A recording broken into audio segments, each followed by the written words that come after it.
નમસ્કાર વિદ્યાર્થી મિત્રો, આજે આપણે પ્રકરણ 15 સંભાવનાની શરૂઆત કરીશું. જેમાં સૌપ્રથમ આપણે એના ગુણભાગની વાત કરીએ તો 1 ગુણના 4 પ્રશ્નો એમ 4 માર્ક્સનું આ ચેપ્ટરનું વેટેજ છે. સૌપ્રથમ આ ચેપ્ટરની અંદર એના મેઇન મુદ્દાની વાત કરીએ તો એમાં આપણે ચર્ચા કરીશું સંભાવનાની પ્રસ્તાવના, સંભાવનાની સમજ અને ગણિતશાસ્ત્રીના પરિણામો, પૂરક ઘટનાની સમજ, નિશ્ચિત ઘટના અને અશક્ય ઘટના, સિક્કા અને પાસાના ઉદાહરણ અને વિશિષ્ટ ઉદાહરણોની આપણે ચર્ચા કરીશું.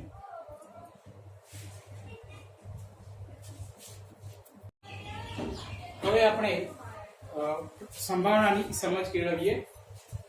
સંભાવના દર્શાવવા માટે, કોઈ પણ પ્રયોગની સંભાવના દર્શાવવા માટે કદાચ, હોઈ શકે, શક્યતા, મોટે ભાગે જેવા શબ્દોનો ઉપયોગ થતો હોય છે. વ્યવહારની અંદર તમે ઘણી જગ્યાએ આવા શબ્દોનો ઉપયોગ જોયો હશે, સમજ્યો હશે અથવા તો સાંભળ્યો હશે. હવે એના કેટલાક ઉદાહરણો જોઈએ. અહીંયા પહેલું ઉદાહરણ છે, કાલે વરસાદ આવવાની શક્યતા છે. અહીંયા પ્રથમ વાક્યની અંદર શક્યતા એ સંભાવના દર્શાવતો શબ્દ છે. એ જ રીતે બીજા ઉદાહરણની વાત કરીએ તો આ પરીક્ષામાં હું કદાચ પ્રથમ નંબર આવીશ. અહીંયા કદાચ એ સંભાવના દર્શાવતો શબ્દ છે. હું મોટે ભાગે ગણિત શીખવા પ્રયત્ન કરું છું. તો આ ત્રીજા વાક્યની અંદર મોટે ભાગે એ સંભાવના દર્શાવતો શબ્દ છે. તો અહીંયા આપણે જુદા જુદા 3 ઉદાહરણો લીધા છે, જેની અંદર શક્યતા, કદાચ, મોટે ભાગે જેવા શબ્દોનો સંભાવના દર્શાવવા માટે આપણે ઉપયોગ કર્યો છે. હવે કોઈ પણ પ્રયોગની સંભાવના એના કેટલાક આંકડા શાસ્ત્રીઓ, ગણિતશાસ્ત્રીઓ એમને જુદા જુદા પ્રયોગો કર્યા. એમના કેટલાક ઉદાહરણો જોઈએ અને એમને જે નિષ્કર્ષો મેળવ્યા છે એની આપણે વાત કરીએ. તો પ્રથમ આંકડાશાસ્ત્રી કાર્લ પિયર્સને 24,000 વખતે સિક્કો ઉછાળી એમાં 12,012 વખત છાપ મેળવી. એના આધારે આપણે કહી શકીએ કે છાપ મેળવવાની સંભાવના 12,012 ભાગ્યા 24,000 એટલે કે 0.5005 મળી. એના ઉપરથી આપણે કહી શકીએ કે સંભાવના 50%ની નજીક મળે છે. એવું જ એક બીજું ઉદાહરણ, 18મી સદીમાં ફ્રેન્ચ પ્રકૃતિવાદી ડે બફને 4,004 વખત સિક્કો ઉછાળી પ્રયત્ન કર્યો તો એણે 2,048 વખત છાપ મેળવી. આના આધારે આપણે એની સંભાવના મેળવીએ તો છાપની સંભાવના 2,048 ભાગ્યા 4,004 એટલે કે 0.507. એટલે આ બંને ઉદાહરણની અંદર 0.5 એટલે કે 50% અથવા તો 1/2 એની નજીક આપણને સંભાવના મળે છે. એટલે કે આ બંને ઉદાહરણો પરથી આપણે નક્કી કરી શકીએ કે જેમ જેમ સિક્કો ઉછાળવાની સંખ્યા વધતી જાય તેમ તેમ સંભાવના 1/2 અથવા તો 0.5 એટલે કે 50%ની આસપાસ જણાય છે.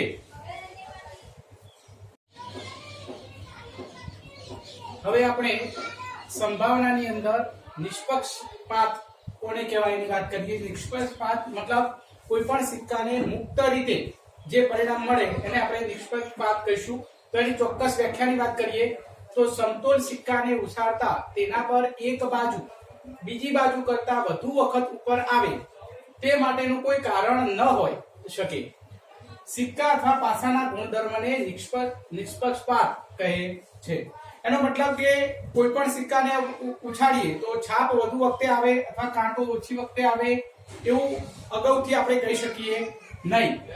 હવે આપણે સમસંભાવી સંભાવના કોને કહેવાય એની વાત કરીએ. સમસંભાવીનો મતલબ કે કોઈ પણ કાંટો હોય તો એની છાપ અને કાંટો આવવાની સંભાવના સમાન જ હોય એની વાત કરીએ. તો સિક્કાને ઉછાળતા તેના પર છાપ એટલે કે હેડ અથવા કાંટો એટલે કે ટેલ મળવાની સંભાવના સમાન હોય છે.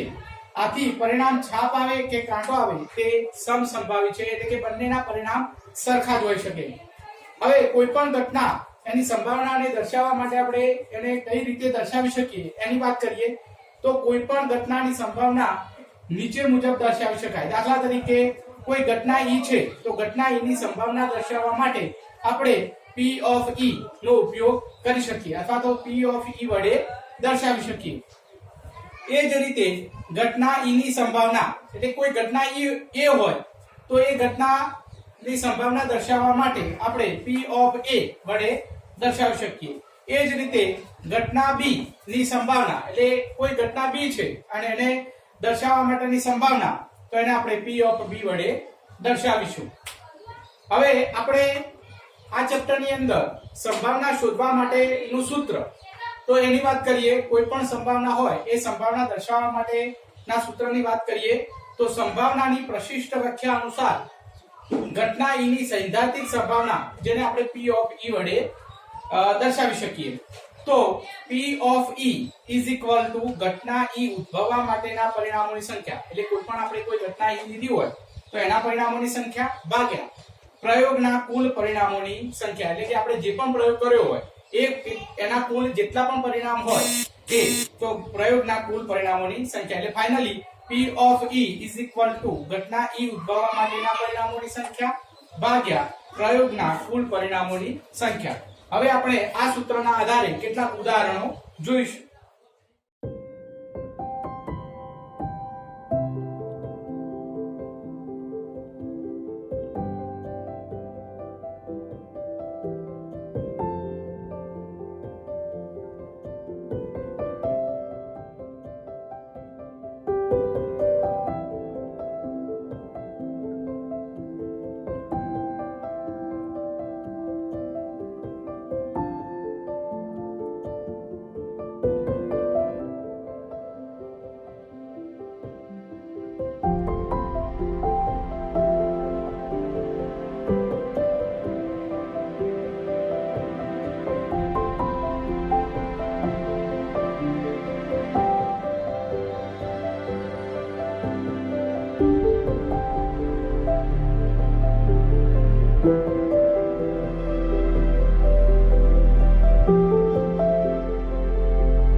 હવે સંભાવનાની બીજી એક આપણે વ્યાખ્યા જોઈ અને આગળ વધીએ. સંભાવનાની સૈદ્ધાંતિક વ્યાખ્યા પિયર્સ સોમન લાપ્લાસે 1795 માં આપી હતી. એનાથી વધુ આગળ જોઈએ તો સંભાવનાની થિયરી 16મી સદીમાં ઇટાલિયન ગણિતશાસ્ત્રી જે કાર્ડને પોતાના પુસ્તક the book on games of chance દ્વારા પણ એને દર્શાવી હતી. સંભાવનાનો ઉપયોગ બીજા ઘણા બધા શાસ્ત્રોની અંદર પણ જોવા મળ્યો છે, જેની આપણે અહીંયા ચર્ચા કરીએ. અર્થશાસ્ત્ર, સમાજશાસ્ત્ર, જીવ વિજ્ઞાન, જન્યુશાસ્ત્ર, તબીબ વિજ્ઞાન, ભૌતિક વિજ્ઞાન જેવા ક્ષેત્રોમાં પણ સંભાવનાનો ઉપયોગ જોવા મળે છે. હવે સંભાવનાની આપણે એના કેટલાક ઉદાહરણો દ્વારા આપણે એની સમજ કેળવીએ. મોટાભાગે આપણે સિક્કા અને પાસાનો ઉપયોગ કરતા હોઈએ છીએ. તો સિક્કાની અંદર આપણે એની વાત કરીએ તો એક આપણે અહીંયા એક ઉદાહરણ લીધું છે. સિક્કાને એક વાર ઉછાળવામાં આવે ત્યારે છાપ અને કાંટો મળવાની સંભાવના કેવી રીતે શોધાય એ આપણે જોઈએ.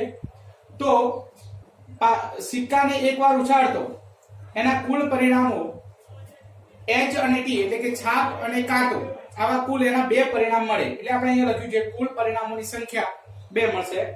તો એની આપણે સંભાવના શોધવી હોય તો એ એક પ્રયોગ છે, એક ઘટના છે. તો એ ઘટનાને આપણે નામ આપીએ. ધારો કે છાપ મળે તે ઘટનાને આપણે એ નામ આપીએ.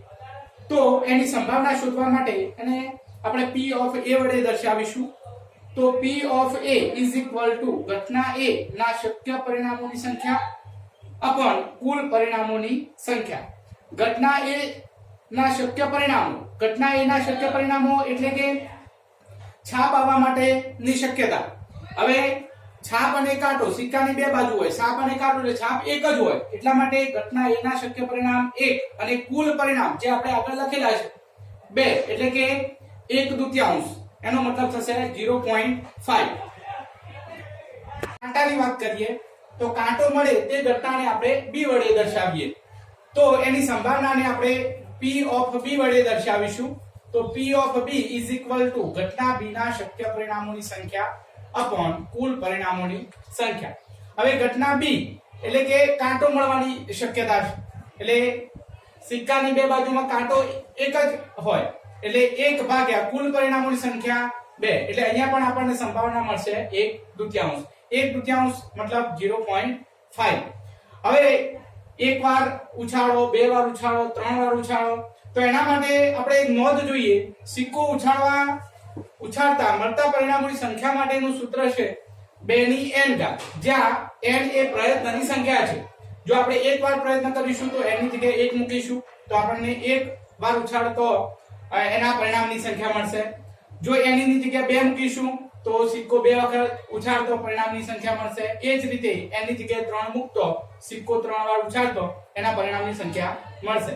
તો આપણે વિગતવાર જોઈએ. નંબર 1, સિક્કાને એક વાર ઉછાળતો તો આપણે આ સૂત્રની અંદર n ની જગ્યાએ 1 મૂકીશું તો પરિણામોની કુલ સંખ્યા એનું આપણે સૂત્ર જોયું 2 ની n ઘાત is equal to 2 ની n ની જગ્યાએ 1 મૂકીએ તો 2 ની 1 ઘાત. 2 ની 1 ઘાત એટલે 2. એટલે ટૂંકમાં આપણને જો એક વાર સિક્કો ઉછાળવામાં આવે તો આપણને એના પરિણામ 2 મળે. અને પરિણામો પણ અહીંયા આપણે એનો ઉલ્લેખ કર્યો છે. મળતા કુલ પરિણામો HT એટલે કે છાપ અને કાંટો. એ જ રીતે જો સિક્કાને 2 વાર ઉછાળવામાં આવે તો આપણે આ જ સૂત્રની અંદર n ની જગ્યાએ 2 મૂકીશું તો પરિણામોની કુલ સંખ્યા આપણને 2 ની n ઘાત એટલે કે n ની જગ્યાએ 2 મૂકીએ તો 2 ની 2 ઘાત. 2 ની 2 ઘાત એટલે 4 એટલે કે કુલ આપણને 4 પરિણામ મળે. એ પરિણામો પણ અહીંયા આપણે દર્શાવે છે HH, HT, TH, TT. આમ કુલ 4 પરિણામ મળે.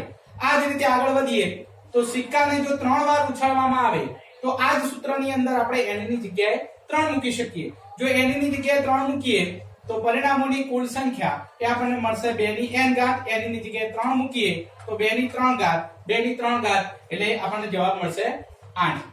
તો એના પરિણામો આપણે ચર્ચા કરીએ તો HHH, HHT, HTH, THH, TTT, TTH, THT, HTT. આમ કુલ 8 પરિણામ મળે છે. હવે આપણે એક ઉદાહરણ લઈ અને સમજીએ. અહીંયા એક થેલામાં લાલ, ભૂરો અને પીળો એમ 3 સમાન કદના દડા છે. 3 દડા છે અને એ સમાન કદના છે. કૃતિકા થેલામાં જોયા વગર એક દડો થેલામાંથી યાદચ્છિક રીતે પસંદ કરે છે. તેણે પસંદ કરેલો દડો પીળો હોય, લાલ હોય અને ભૂરો હોય તેની સંભાવના આપણે શોધવાની છે. તો સૌથી પહેલા આપણે જે ઘટના અથવા જે પ્રયોગ લીધો છે પ્રયોગના શક્ય કુલ પરિણામની સંખ્યા આપણે લઈ લઈએ.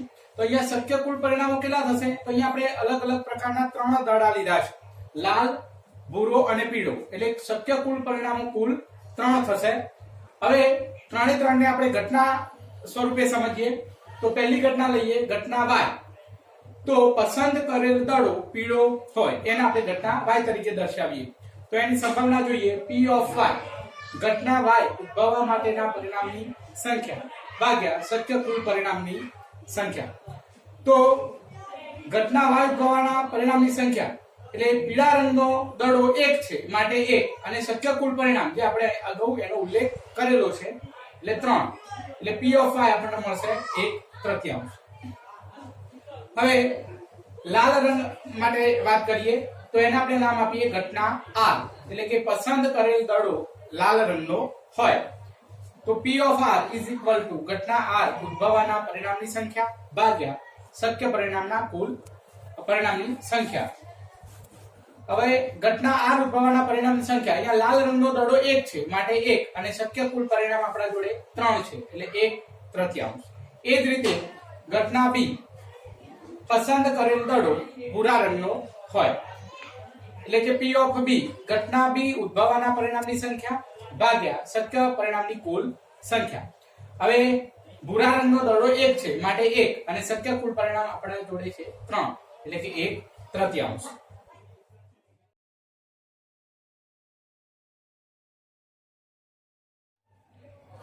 હવે આપણે આજે ઉદાહરણ લીધું એની અંદર આપણે એક નોંધ સમજીએ કે પ્રાથમિક ઘટના કોને કહેવાય। જે પણ પ્રયોગ લીધો હોય એમાં જેટલી પણ ઘટનાઓ હોય એ દરેકે દરેક ઘટના દાખલા તરીકે જે ઘટના પ્રયોગનું માત્ર એક જ પરિણામ ધરાવતી હોય તેને આપણે પ્રાથમિક ઘટના તરીકે ઓળખીશું। દાખલા તરીકે આપણે અગાઉના ઉદાહરણમાં જોયું કે પીળા રંગનો દડો એની શક્ય પરિણામ 1 હતું, લાલ રંગના દડાના શક્ય પરિણામ પણ 1 અને ભૂરા રંગના દડાનું શક્ય પરિણામ પણ 1 હતું। એટલે કે જે ઘટનાના પ્રયોગનું માત્ર એક જ પરિણામ ધરાવતી હોય તેને આપણે પ્રાથમિક ઘટના તરીકે ઓળખીશું। અહીંયા આપણે ઉદાહરણમાં જોયું કે ત્રણેય ઘટનાઓ y, b અને r એ પ્રાથમિક ઘટનાઓ કહેવાય। એટલા માટે એની સંભાવનાનો સરવાળો 1 થાય એટલે કે p of y plus p of r plus p of t is equal to 1। એટલે આના પરથી આપણે તારણ કાઢીએ કે પ્રયોગની તમામ પ્રાથમિક ઘટનાઓની સંભાવનાઓનો સરવાળો 1 છે। કેટલીક વાર આ પ્રશ્ન આપણને ખાલી જગ્યા અથવા વૈકલ્પિક પ્રશ્નો તરીકે પણ આપણને ઉપયોગી થાય। कि लहरों से डरकर नौका पार नहीं होती, कोशिश करने वालों की कभी हार नहीं होती। नन्ही चींटी जब दाना लेकर चलती है, चढ़ती दीवारों पर 100 बार फिसलती है। मन का विश्वास रगों में साहस भरता है, चढ़कर गिरना गिरकर चढ़ना ना अखरता है। आखिर उसकी मेहनत बेकार नहीं होती, कोशिश करने वालों की कभी हार नहीं होती। डुबकियां सिंधु में गोताखोर लगाता है, डुबकियां सिंधु में गोताखोर लगाता है, जा जाकर खाली हाथ लौट कर आता है। मिलते नहीं सहज ही मोती गहरे पानी में, मिलते नहीं सहज ही मोती गहरे पानी में।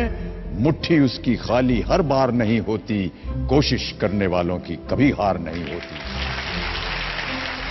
और अंतिम पद है कि असफलता एक चुनौती है, इसे स्वीकार करो। असफलता एक चुनौती है, इसे स्वीकार करो। क्या कमी रह गई देखो और सुधार करो। जब तक न सफल हो नींद चैन को त्यागो तुम, जब तक न सफल हो नींद चैन को त्यागो तुम। संघर्ष का मैदान छोड़कर मत भागो तुम, कुछ किए बिना ही जय जयकार नहीं होती, कोशिश करने वालों की कभी हार नहीं होती।